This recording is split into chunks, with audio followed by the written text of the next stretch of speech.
Hello students, तो कैसे हैं आप सब लोग। आज का जो अपना नया टॉपिक है वो है relation of partner to third party, कि एक पार्टनरशिप फॉर्म में एक पार्टनर का थर्ड पार्टी के साथ रिलेशन कैसा होगा। क्लियर है। तो इसके कुछ सब पॉइंट्स बना रखे हैं, उन सबको अपन आज डिस्कस करेंगे। तो उसमें सबसे जो पहला जो पॉइंट बना रखा है, फर्स्ट पॉइंट, वो बना रखा है पार्टनर टू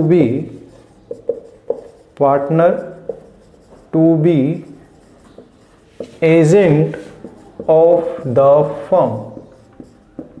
क्या कह रहा है? Partner to be agent of the firm. ये क्या कहना चाह रहा है? अपन ने true test of partnership discuss किया था, और ट्रू टेस्ट ऑफ पार्टनरशिप क्या कहता था? Mutual agency.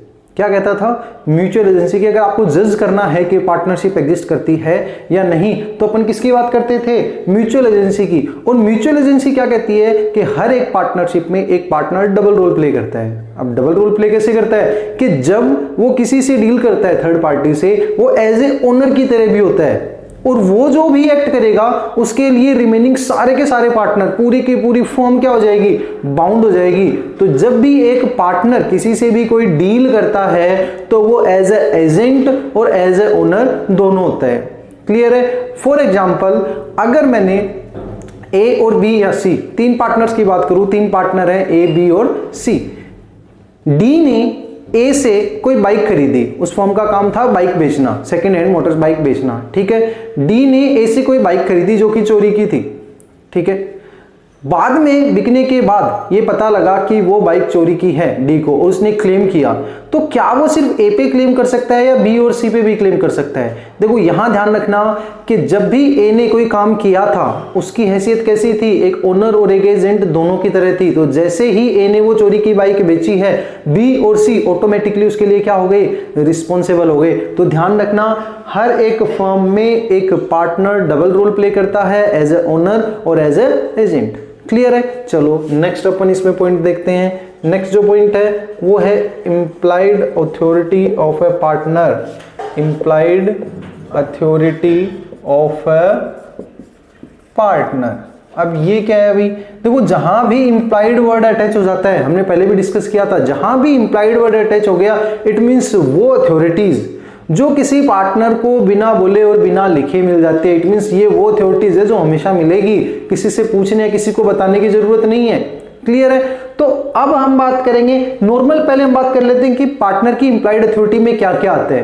किसी भी बिजनेस में गुड्स को सोल्ड करना, परचेज करना, गुड्स को प्लेस रखना, गुड्स के लिए या बिजनेस के लिए कोई लोन लेना, लोन का रीपेमेंट करना, किसी भी negotiable instrument like bills of exchange, promissory note, cheque, इनको रिटर्न करना, इंडोर्स करना, ये सारे के सारे राइट्स एक पार्टनर के होते हैं। लेकिन ध्यान रखना, हम यहां अब डिस्कस करेंगे वो अथॉरिटीज, वो पावर जो कि एक पार्टनर को इंप्लाइडली नहीं मिलते। इट मींस अगर स्पेशल ट्रीटमेंट बनाया जाए तब तो ये पावर्स मिल जाएंगे, अदरवाइज नहीं। क्लियर है। तो अब हम क्या डिस्कस करेंगे? वो अथॉरिटीज जो पार्टनर की नहीं है।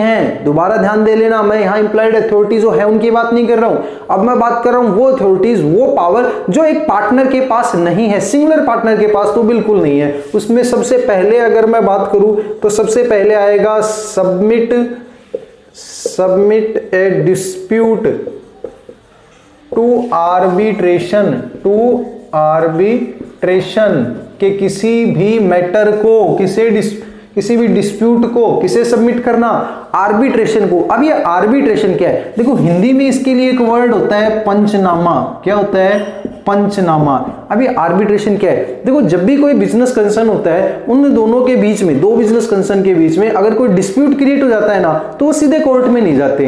क्यों नहीं जाते? क्योंकि उन लोगों ने एक एसोसिएशन बनाया होता है हर एक बिजनेस के। जैसे ट्रक यूनियन का भी एक एसोसिएशन है, टैक्सी यूनियन का भी एक एसोसिएशन है, सारे बिजनेस का एक एसोसिएशन होता है। तो जब भी उनके बीच कोई डिस्प्यूट होता है तो वो सीधे कोर्ट में नहीं भागते। वो लोग क्या करते हैं? वहां उस आर्बिट्रेशन में, उस पंचनामे में बैठते हैं। वहां उसका चेयरमैन है, उसके मेंबर्स हैं, जो भी है, वो उस डिस्प्यूट की हियरिंग करते हैं और उसके बाद पार्टीज को बोलते हैं कि भैया तेरा ये डिसीजन है। तो एक पार्टनर को, किसी भी पर्टिकुलर पार्टनर को ये राइट नहीं है कि वो किसी भी डिस्प्यूट को किसे सबमिट करे? आर्बिट्रेशन को सबमिट करे। क्लियर है। और एक बात ध्यान रख लेना, आर्बिट्रेशन को जब भी मैटर हैंडओवर किया जाता है वो लीगल होता है, इलीगल नहीं होता है। लेकिन यहां हम क्या बात कर रहे हैं कि किसी भी पार्टनर को आर्बिट्रेशन को कोई भी डिस्प्यूट सबमिट करने की कोई अथॉरिटी नहीं है। क्लियर है। नेक्स्ट अगर मैं बी पॉइंट की बात करूं तो वो मेरा आएगा opening A bank account, opening A bank account in the name of for the firm in his own name, in his own name. ध्यान देना क्या कहा मैंने, ओपनिंग अ बैंक अकाउंट, कि एक पार्टनर एक बैंक अकाउंट ओपन नहीं कर सकता फॉर द फर्म के लिए, लेकिन in his own name. It means जब भी एक पार्टनर कोई बैंक अकाउंट ओपन करेगा फर्म के लिए तो वो किसके नेम से होगा, फर्म के नेम से। वो अपने खुद पर्सनल नेम से फर्म के लिए बैंक अकाउंट ओपन नहीं कर सकता, ये उसकी एम्प्लॉयज अथॉरिटी से बाहर का काम है। क्लियर है। सी अगर मैं पॉइंट की बात करूं तो वो आएगा compromise any claim for the firm, for the firm. ये क्या कहना चाह रहा है, compromise any claim for the firm. Suppose firm ने किसी के ऊपर केस फाइल कर रखा है, ठीक है, या मैं बात करूं किसी ने फर्म के ऊपर केस फाइल कर रखा है, उस केस में एज अ पार्टनर क्या मैं उससे डील कर सकता हूं, क्या कॉम्प्रोमाइज कर लो, चल ठीक है भाई तू ये शूट विड्रॉ कर ले, मैं तेरे को 1 लाख रुपए देता हूं, ठीक है, या मैं उसे कहूं मैं शूट विड्रॉ कर रहा हूं तू मेरे को 2 लाख रुपए दे दे। कैसा हो सकता है। तो कोई भी सिंगल पार्टनर कभी भी किसी भी क्लेम में कॉम्प्रोमाइज नहीं कर सकता। सारे पार्टनर मिलकर चाहे तो ये सारे वर्क्स हो सकते हैं, बट हम बात कर रहे हैं एक सिंगुलर पार्टनर की, कि एक सिंगुलर पार्टनर को ये अथॉरिटी नहीं होती। क्या नहीं है, compromise any claim for the firm, के फर्म के लिए किसी भी केस में किसी भी डिस्प्यूट में कोई कॉम्प्रोमाइज नहीं कर सकता। ठीक है। नेक्स्ट अगर मैं बात करूं डी पॉइंट की तो ये है withdraw a shoot, withdraw a shoot filed by the firm. ये क्या कहना चाह रहा है अभी, withdraw a shoot filed by the firm, कि एक फर्म ने क्या कर रखा है, केस फाइल कर रखा है किसी पे, ठीक है, और एक पार्टनर क्या उस केस को विड्रॉ कर सकता है, वापस ले सकता है। अगर ऐसा होगा तो कोई पार्टी फायदा उठा सकती है कि उस पार्टनर को पैसा दे दे भैया तू केस विड्रॉ कर ले, लेकिन ऐसा पॉसिबल नहीं है। एक पार्टनर को, एक पर्टिकुलर पार्टनर को कभी भी फर्म के बिहाफ पे जो केस फाइल कर रखा है उसे वापस लेने का कोई राइट नहीं होता। क्लियर है। नेक्स्ट अगर मैं ई पॉइंट की बात करूं तो वो आएगा admit any liability, admit any liability. कोई भी पर्टिकुलर पार्टनर, बात मैं यहां किसकी कर रहा हूं, एक पार्टनर की, तो कोई भी पर्टिकुलर पार्टनर किसी भी केस में कोई लायबिलिटी एडमिट नहीं कर सकता। अकेला जाके कोर्ट में ये नहीं कह सकता जी हाँ हमारी फर्म की गलती है, ऐसा पॉसिबल नहीं होगा। सारे पार्टनर मिलकर चाहें तो इसमें से कोई भी एक्ट कर सकते हैं, लेकिन एक सिंगुलर पार्टनर, एक अकेले पार्टनर को यह अथॉरिटी नहीं है कि वो क्या कर सके, किसी भी लायबिलिटी को एडमिट मान ले कि भैया हमारी गलती थी, ऐसा एक सिंगुलर पार्टनर नहीं कर सकता। नेक्स्ट अगर मैं इसके पॉइंट की बात करूं तो वो आएगा एक्वायर। क्या आएगा, एक्वायर और ट्रांसफर एनी प्रॉपर्टी। एक सिंगुलर पार्टनर कभी भी अकेला, सिंगल बंदा, सिंगल पार्टनर न तो कोई इमूवेबल प्रॉपर्टी को एक्वायर कर सकता है और न ही ट्रांसफर। इमूवेबल प्रॉपर्टी की बात हो रही है यहां, किसी लैंड की, है ना, यहां पे किसी गुड्स की बात नहीं हो रही जिसमें वो डील कर रहे हैं, वो तो एक पार्टनर खरीद सकता है, बेच सकता है, लेकिन किसी भी इमूवेबल प्रॉपर्टी को न तो वो एक्वायर कर सकता है और न ही वो क्या कर सकता है, ट्रांसफर कर सकता है। क्लियर है। नेक्स्ट अगर अपन इसमें देखें तो वो आएगा enter into partnership on behalf of the firm. क्या लिखा मैंने, enter into partnership on behalf of the firm. एक सिंगुलर पार्टनर, एक अकेला पार्टनर किसी और को पार्टनरशिप में एंट्री नहीं दे सकता, क्योंकि जब भी कोई नया पार्टनर आएगा वो कैसे आएगा, विद ऑल पार्टनर्स कंसर्न। सारे पार्टनर मिलके गए कि हाँ भैया इसको पार्टनर बना लो तो ही हम किसी को पार्टनर बना सकते हैं। एक सिंगुलर पार्टनर को कभी भी ये राइट नहीं है कि वो किसी दूसरे को एंट्री दे। क्लियर है। चलो ये था अपना क्या, रिलेशन ऑफ पार्टनर्स में अपन ने डिस्कस किया, employees authority of partner. Next topic upon discuss करते हैं इसी के अंदर, छोटे छोटे एक दो टॉपिक्स और है। तो अब जो अपना नया टॉपिक है इसी में वो दे रखा है मोड ऑफ डूइंग। क्या दे रखा है, mode of doing act to bind firm, कि अगर एज अ पार्टनर मैंने कुछ भी किया है तो मैं फर्म को बाउंड कब करवा सकता हूं, या इन शॉर्ट मैं कहूं कब एक फर्म एक पार्टनर के वर्क से बाउंड होगी, कंपेल होगी कि हाँ भाई उसे भी रिस्पॉन्सिबल ठहराया जा सकता है। तो इसके लिए 3 केस है, 3 केस ध्यान में रखना। सबसे पहला कि वो जो ट्रांजैक्शन हुआ है वो in the name of firm, किसमें हुआ है, in the name of firm, या मैं बोल सकता हूं on the behalf of firm. दूसरा, फर्म के ऑर्डिनरी कोर्स ऑफ बिजनेस से रिलेटेड है, क्या बोल रहा हूं मैं, फर्म के ऑर्डिनरी कोर्स ऑफ बिजनेस से रिलेटेड है। और in the authority of partner, क्या, in the authority of partner, अगर ये तीनों कंडीशन सेटिस्फाई हो रही है वहां पे फर्म बाउंड हो जाएगी। मैंने क्या कहा कि एक पार्टनर कब फर्म को बाउंड कर सकता है, अदर पार्टनर्स को बाउंड कर सकता है, तो उसके लिए 3 कंडीशन है। सबसे पहला, जो ट्रांजैक्शन किया गया है वो ट्रांजैक्शन किसके नेम में होना चाहिए, फर्म के नेम से होना चाहिए, या on the behalf of firm, firm के लिए किया गया है। क्लियर है। दूसरा, ऑर्डिनरी कोर्स ऑफ बिजनेस, कि वो जो ट्रांजैक्शन है वो कैसे होना चाहिए, ऑर्डिनरी कोर्स ऑफ बिजनेस में होना चाहिए। ऑर्डिनरी कोर्स ऑफ बिजनेस का मतलब क्या है, जिस चीज में फर्म डील कर रही है, जिस चीज का फर्म बिजनेस कर रही है, अगर वो उससे रिलेटेड है तो फिर एक पार्टनरशिप फर्म को बाउंड किया जा सकता है। और तीसरा और लास्ट, उस पार्टनर ने जिसने वो वर्क किया है उसने वो अपनी अथॉरिटी में रह के किया है, अगर उसने अपनी अथॉरिटी से बाहर जाके किया है तो भी फर्म को वो बाउंड नहीं कर सकता। क्लियर है। जैसे एक एग्जांपल लेते हैं, एक सोलिसिटर फर्म है, एक एडवोकेसी फर्म है, वकीलों की फर्म है, ठीक है।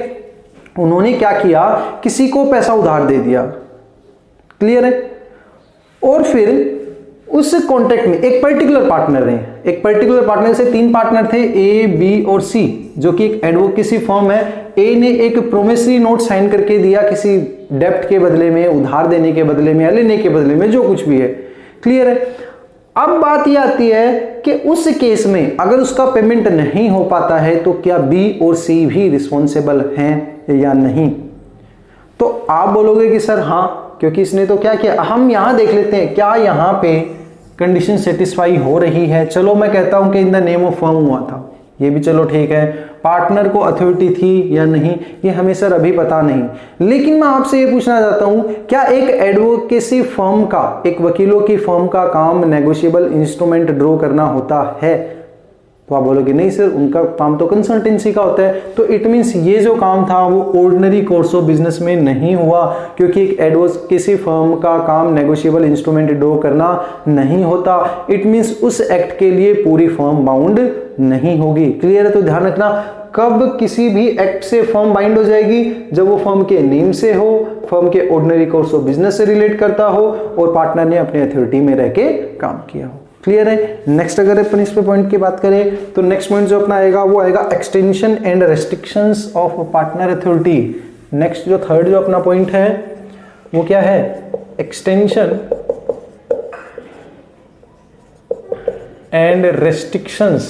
And restrictions of partners authority. देखो एक्सटेंशन का मतलब होता है बढ़ाना, क्या होता है, बढ़ाना। और रेस्ट्रिक्शंस का मतलब क्या होता है, प्रतिबंध या घटाना। तो क्या पार्टनर की अथॉरिटी को बढ़ाया और घटाया जा सकता है।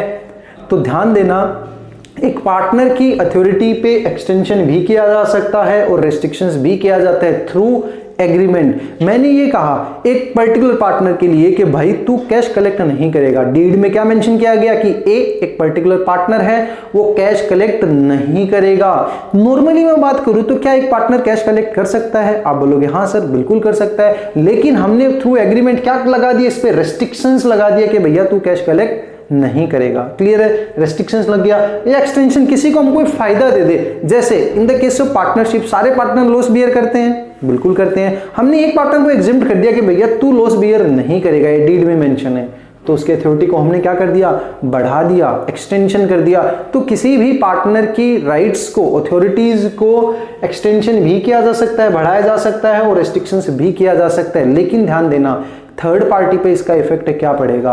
अगर थर्ड पार्टी को उस रेस्ट्रिक्शंस के बारे में पता ही नहीं है अगर थर्ड पार्टी जिसने डील की है उसको रेस्ट्रिक्शंस के बारे में नहीं पता, उसने गुड फेथ में कोई ट्रांजैक्शन किया है और उस रेस्ट्रिक्शंस वाले पार्टनर ने फर्म के नेम से किया है, तो फिर उस केस में पूरी फर्म बाउंड हो जाएगी, क्योंकि रेस्ट्रिक्शंस का पता थर्ड पार्टी को होना चाहिए। लेकिन अब मैं बात करता हूं, थर्ड पार्टी को रेस्ट्रिक्शंस का पता था फिर भी उसने उस पार्टनर के साथ वो डील कर ली, इस केस में पार्टनरशिप फर्म रिस्पॉन्सिबल नहीं होगी।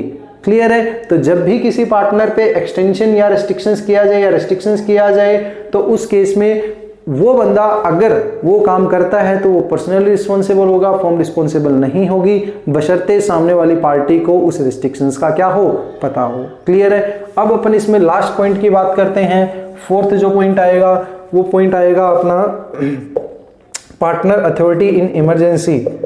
Partner authority in emergency. Emergency आपको पता है भाई, इमरजेंसी में हम क्या करेंगे?